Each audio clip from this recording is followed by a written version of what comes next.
Hello everybody and welcome to the Fiddly Dude. In today's project I would like to show you how I turned this piece of styrofoam into a sort of subterranean pond. To start off I changed blades because this one is very dull, and I started cutting away the sides next to this wonky circle to create a bit of a slope. If you want to do this yourself, just make a wonky circle of your own and cut away until you have removed most of the straight lines and are left with a somewhat organic look. As you can see, it's a start. Next, I wanted to use a torch to burn away the inside, but there was a lot of material, so I had to cut out some before I could do this. It looks a bit like crap at the moment. Also, when you use heat, the styrofoam tends to go hard rather fast, so be wary of that. Also, if you want to do this at home, make sure you do it in a well-ventilated area, near a window or whatever, because the fumes can be toxic. Give that already a base layer of some paint, and here I'm adding some PVA glue to adhere the soil to the bottom. It's just some sand / dirt that I picked up in a nearby park.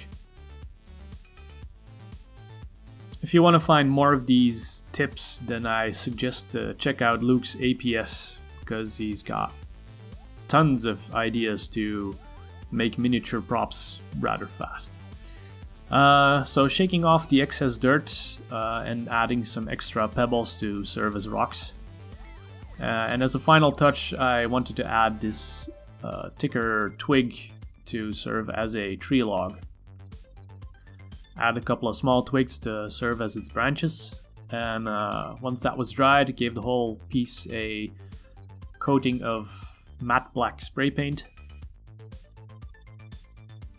While my super sexy hairy hand is doing all this dry brushing, I would also like to take the time to enlighten you guys about what's going to happen in the next couple of months. I'm going to start an internship for 2 months for the pastry chef course that I've been following. So there won't be any video updates for a while. But if you don't mind food updates, mostly pastry stuff, then keep following me on Instagram and on Twitter, because during those 2 months that will be all the updates there will be, I think. Maybe some small projects, but nothing of this size anyway. So anyway, you see here that I've added some green details to serve as a more scummy feel, to add as a base layer for the moss as well. And I wasn't too happy with how the log looked. It was a little bit too flat, it blended in with the rest, so I wanted to make it pop more and decided to go for a birch look. Now, if you want to do this yourself, I can only recommend to look up a couple of reference pictures, because that helped a lot, and then just go to town with the details.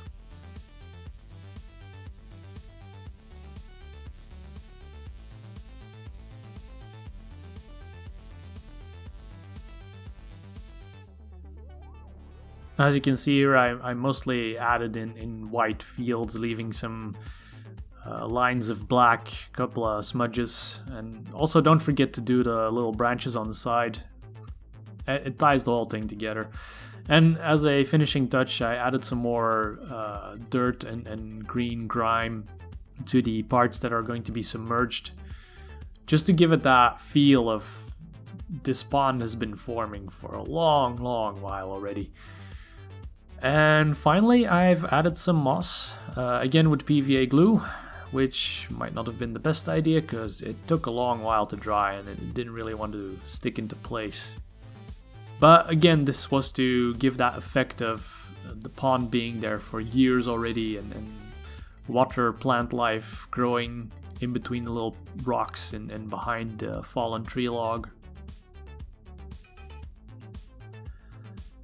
And once that was done, it's time to get the resin going. So here you get a little look-see without it.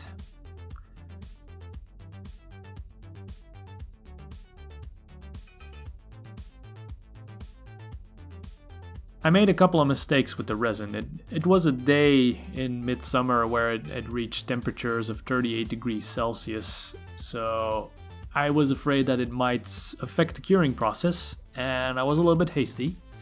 So I stirred way too fast, and I didn't properly wait till some air bubbles got out. All in all, I can say follow the advice of the experts and stir slowly for a couple of minutes. Wait a couple of minutes for the air bubbles to go out and only then pour. I also found a video of somebody else who made an interesting project with moss and resin, and he added in the moss after the resin got poured. So maybe that's also an idea for the future. Here you already see the bubbles forming on top.